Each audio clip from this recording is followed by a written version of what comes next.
was driving, looked up and screamed. And I looked up in the rearview mirror and saw a truck coming full speed, at which point he collided with that.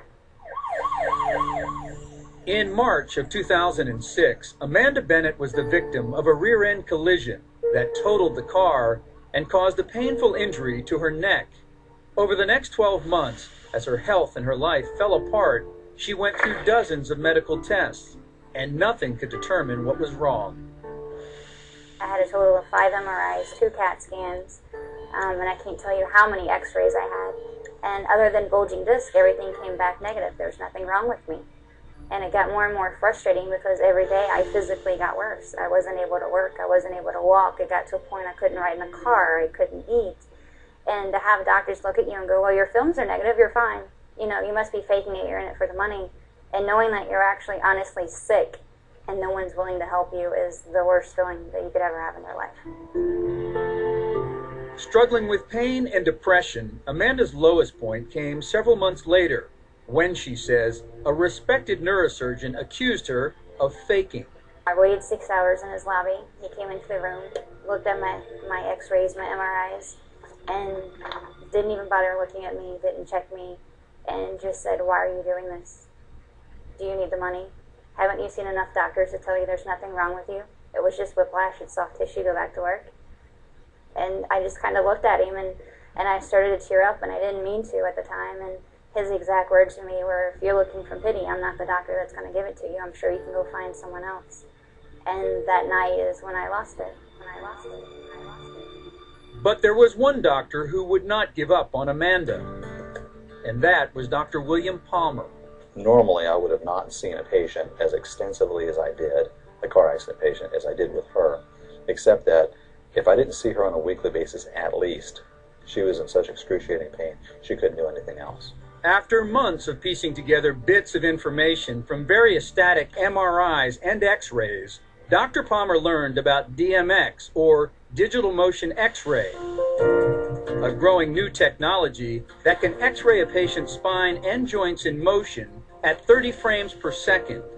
Amanda was sent to see the inventor of DMX technology, Dr. John Postlethwaite, and within minutes he could see clearly that Amanda had serious ligament damage in her neck, and her C1 was slipping violently from side to side. The skull, or the head, sits on this top bone, and as she leans, her C1 is loose. It's like a washer. It's being slid from side to side. Watch this space, and it's going to get small, and boom, this side got big. Sliding from side to side, creating the dizziness, the balance problems, the nausea. The next step was to contact renowned neurosurgeon Dr. Joel Frank at the Bay Medical Center Neurosurgical and Spine Institute in Panama City, Florida. Dr. Frank, who had never before heard of digital motion X-ray, was stunned by the clarity of the image it provided. You saw this picture. What was your reaction? Wow, I've never quite seen anything like it in terms of an imaging study. And this explains Amanda's problem. And the question was then next, how do we fix it? Dr. Frank confirmed this injury that all the established imaging technologies had not been able to detect was actually serious enough to be life-threatening. Had she gone into another car accident, or had she said, I'm not going to live like this anymore, I'm going to start, I don't care what the pain is, I'm going to start working out. And she starts running and trips, it's quite possibly she might have died or gotten severely paralyzed, because this is where the spinal cord lives. With the right diagnosis, Dr. Frank was able to perform surgery and insert 2 screws to stabilize the slippage in Amanda's neck. Dr. Frank says Amanda should make a complete recovery and soon be back to an active lifestyle. But he admits without DMX technology, it probably never would have been possible. I'll be very honest, I mean, had she come to me without this, I probably wouldn't have been able to figure out what's going on. I probably would have said, I can't help you, I don't know what's wrong with you.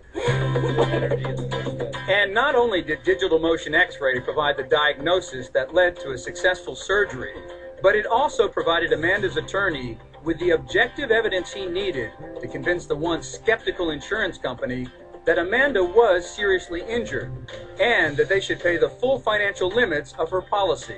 What the digital motion X-ray did for us and subsequently to her case was to objectify her injury.